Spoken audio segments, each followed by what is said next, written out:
దేవుడికి పంపించినటువంటి రాజలక్ష్మి గారికి క్రీస్తు పేరిట వందనాలు తెలియజేసుకుంటున్నామండి. ఈ సమయంలో మన మధ్యలో ఉన్నటువంటి ఏఐటిసిసి స్టేట్ ప్రెసిడెంట్ తిరుమలాదేవి గారు ఈ సభను ఉద్దేశించి కొన్ని మాటలు మనతో పంచుకోవాలని. అందరికీ మన ప్రభు యేసుక్రీస్తు వారి పేరిట శుభములు వందనాలండి.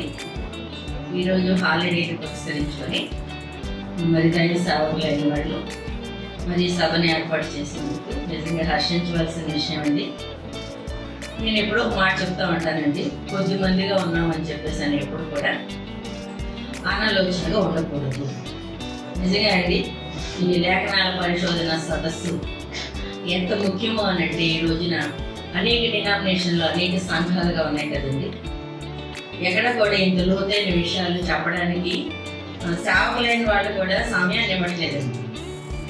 వాళ్ళ ఆలోచనలు, వాళ్ళ ప్రగల్భాలు నిజంగా అంటే దేవుని కంటే ఎక్కువ సేవకులైన వాళ్ళు వాళ్ళ మహిమనే కోరుకుంటూ ఉంటున్నారండి. అనేక సంఘాల్లో చూస్తూ ఉంటారు కదా, ఒక్కళ్ళే మాట్లాడతారు స్టేజీల మీద, ఒక్కళ్ళగానే ఉంటారు. ఒకవేళ ఎప్పుడైనా ఎవరికైనా అవకాశం ఇవ్వాలి అని అంటే వాళ్ళ భార్య కానివ్వండి, వాళ్ళ కొడుకులు కానివ్వండి, బావమరులు కానివ్వండి, ఇలాంటి వాళ్ళనే గురుకులకు ప్రోత్సహించి నడిపిస్తున్నారే తప్ప మరి వాక్య పరిశోధన చేసి వాక్యంలో మరి అనుభవం సంపాదిస్తున్న దైవ సేవకులందరికీ అవకాశం ఇచ్చి ఈ రీతిగా మరి ప్రోగ్రామ్స్ కండక్ట్ చేసి మరి అనేక ప్రాంతాలలోకి ఈ సత్యాన్ని తీసుకెళ్దాం అన్న ఆలోచన చాలా మందిలో లేదండి. అందుకని ఇలా ఉండిపోతున్నాం మనం. కాబట్టి మేమందరం కూడా ఇప్పుడు నన్ను ఇక్కడికి పిలిచినప్పుడు ఒక పదవిని నాకు పలకడం జరిగిందండి, తెలంగాణ స్టేట్ ప్రెసిడెంట్. అది బైబిల్ ఓపెన్ యూనివర్సిటీ ఇండియా ఇంటర్నేషనల్లోనే నాయకులైన మా డైరెక్టర్ గారు ఆయనంతటిగా ఆయన నాకు ఈ పదవిని ఇవ్వడం జరిగిందండి. అంటే ఇప్పుడు ఈ తెలంగాణలోనే 31 జిల్లా ఉంది కదండి. ఈ 31 జిల్లాలలో కూడా మేము ఎక్కడికైనా వెళ్ళవచ్చు, ఎవరికైనా ధర్మ కార్యాలు చేయవచ్చు. ఉదాహరణ చూడండి, లాజరస్ ప్రసన్నబాబు గారి పుట్టినరోజు సందర్భాన్ని పురస్కరించుకొని 18 మందికి మరి బెడ్షీట్ ఇవ్వడం జరిగిందండి రాష్ట్రంలో. అలాంటి ధర్మ కార్యాలు చేయడానికి నన్ను ప్రెసిడెంట్గా నియమించడం జరిగిందండి. అంతేకాకుండా నేను కూడా ఇప్పుడు ఈ బ్రదర్ వాళ్ళతో పాటు బైబిల్ ఓపెన్ యూనివర్సిటీలో నేను కూడా వాక్యాన్ని నేర్చుకున్నానండి. 8 సంవత్సరాల కోర్సునే నేను కూడా కంప్లీట్ చేశాను. ఎంబడిహెచ్ అంటే మాస్టర్ థియాలజీ నాది కూడా కంప్లీట్ అయింది. నేనే కాకుండా నా పిల్లలను కూడా నేను నేర్పుకుంటూ వస్తున్నానండి. ఎందుకంటే ఇలాంటి విషయాలను అనేక చోట్లలో అనేక ప్రాంతాలలోనే నేర్చుకున్న వారి ద్వారా ఇలాంటి ప్రోగ్రామ్స్ మనం కండక్ట్ చేసి పెద్దవాళ్ళ పిల్లల చిన్నవాళ్ళని కాకోకుండా ఈ పరిచర్యని దేవుని ఇప్పుడు వరకు చెప్పారు కదండి. మనం ఏ విత్తనాలైతే భూమిలో విత్తుదామో పిల్లగా ఆ మొక్కే వస్తుందండి. చూడండి, ఇప్పుడు కొబ్బరి చెట్టుని నాటామనుకోండి, దానికన్నా మామిడికాయలు వస్తాయా?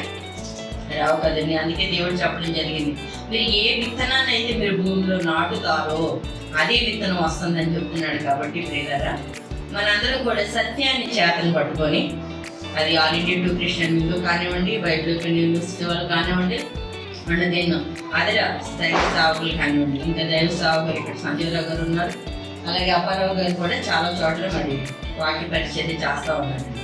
వీళ్ళందరూ కూడా ఏంటంటే సత్యాన్ని చేత పట్టుకొని సత్యాన్ని మాత్రమే మనం అనేకుల హృదయాలలో నాటితే, మన హృదయమే కదండి మెత్తని భూమి లాంటిది. మన హృదయం అనే ఈ భూమిలోని ఏం వెయ్యాలి అంటే సత్యాన్ని మనం అంటే సత్య వాక్యాన్ని మనం విత్తినప్పుడు ఆ సత్యమే మొలుస్తుందండి. అది ఇంకా విజృంభిస్తూ అనేక ప్రాంతాలలో నిజంగా ఇక్కడ ఉన్న వాళ్ళందరూ మాకు చాలా మంది ఎవరు తెలియదండి. నిజంగా తెలియదు, నాకు కూడా తెలియదు. మరి ఇంతమంది ఈ రోజున వాక్యం వినడానికి వచ్చారనంటే వెంకట గారి కృషి అండి. ఆయన ఎవరో ద్వారానో పరిచయం చేసుకొని ఇక్కడ ఈ ప్రాంతంలోని వాక్యాన్ని మనం నడిపించగలము, నేర్పించగలము అని అన్నప్పుడు ప్రసాద్ గారిని ఒకసారి చూస్తాను. అంటే ఇలా మీ అందరిని చూసినప్పుడు సంతోషం అనిపిస్తుంది. మీరు కూడా మీ పిల్లల్ని వాక్యానికి ఇవ్వమని, అలాగే ధర్మకార్యాలు చేయడానికి మీరు కూడా మాకు తోడ్పడవలసిందిగా రాంబాబు గారు అండి. నిజంగా రాంబాబు గారు కూడా చాలా పట్టుకొట్టారు, అంటే పని చేయడం కోసము ఈ సత్యాన్ని అనేక చోట మరి విస్తరింపజేయడం కోసం గండి మేసమ్మ బాలనగర్ ఇవన్నీ కూడా చూడడం జరిగిందండి. మీ అనుదిన ప్రార్థనలో జ్ఞాపకం చేయండి. చిన్నపిల్లలుగా ఎవరిని చూడకండి, అందరూ మాస్టర్ థియాలజీ చేసిన వాళ్ళండి. అందరూ చక్కగా మీరు వినడానికి వచ్చారు, చాలా సంతోషం అండి. ఇలాంటి కార్యక్రమాలు మన అందరం కలిసి ఒక కుటుంబంగా ఇంకా అనేక కార్యక్రమాల్లో ముందుకు వెళ్ళాల్సిందే అని కోరుకుంటూ ఈ అవకాశం ఇచ్చిన అధ్యక్షుల వారికి మరి సంఘం తరఫున హృదయపూర్వకమైన వందనాలండి. Thank you all.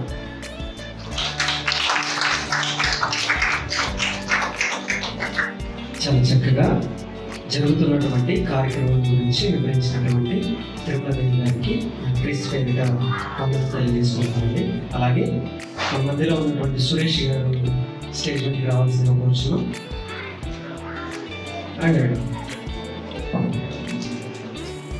అలాగే మన మధ్యలో ఉన్నటువంటి సహోదరుడు ముని గారు కూడా జరుగుతున్నటువంటి కార్యక్రమాల గురించి కొన్ని మాటలు మనకు తెలియజేయవలసిందిగా కోరుచున్నాం.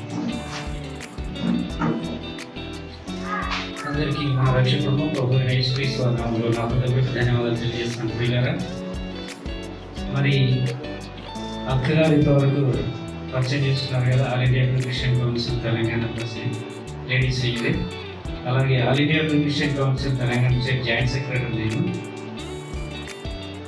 ప్రియులారా, ఈ వాతావరణాన్ని చూస్తున్నప్పుడు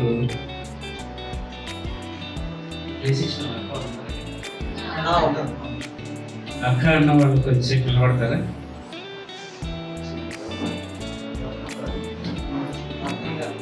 రత్నం గారు అని గారు చాలా సంతోషం. అక్క యేసుక్రీస్తు భూమి మీదకి వచ్చినప్పుడు మాట చెప్పారు, నక్కలకి ఏమున్నాయి, ఆకాశ పక్షులకు, మనిషి కుమారునికి ఏం లేదు. ఎప్పటి వరకు వర్తిస్తుంది అన్నమాట? ఆయన మనిషి కుమారుడిగా పిలువబడినంత వరకే. అవునా కదా? ఆయన మనిషి కుమారుడిగా పిలువబడ్డాడు. చనిపోయి తిరిగి లేచిన తర్వాత దేవుని కుమారుడిగా పిలువబడ్డాడు. ఇంతమంది దేవుని పిల్లలకు దేవుని మాటలు పెంచడానికి ఎంతో అవకాశం ఇచ్చారా? అప్పుడు ఆ కాలంలో ఇవ్వలేకపోయారు, ఈ కాలంలో చాలా సంతోషం అక్కడ మీకు. నిజంగా అంతా నా తమ్ముళ్ళే, వాక్యంలో పెద్దలు వాళ్ళు, కోర్సులు చేసే వయసులో చిన్న వాళ్ళు కావచ్చు, వాక్యంలో పెద్దవాళ్ళే. వీళ్ళ ఎదుగుదల దేవుళ్ళకి వాళ్ళకున్న పట్టుదల. ఒక మనిషి ఎదగాలంటే పట్టుదల కావాలి. ఎక్కేవారిని ఎక్కనివ్వాలి, వెనుకకు రాకూడదు. అది చాలా అంటే చాలా పెద్ద ప్రమాదం. ఎక్కడం కోసమే కదా నిచ్చిన యేసుక్రీస్తు మనందరూ ఎక్కాలని. అవునా కదా? మనకు భూమి మీద నుంచి ఆకాశం పర్వతానికి నిచ్చాను ఆయన, మనమేమో కూర్చులో ఉడుతున్నాం. చాలా సంతోషం. ఈ స్థలం చూడగానే చాలా సంతోషం వచ్చి, ఈ ప్రాంతంలో ఎప్పుడు మేము చాలా మాట్లాడుకుంటాం. ప్రతాప్ తమ్ముడు, వెంకటి అందరూ ఒక దగ్గర. మా అక్క పెద్దక్క. ప్రియులరా, ఎందుకు చెప్తున్నానంటే తమ్ముడు ఇద్దరు మంచిగా చెప్పారు.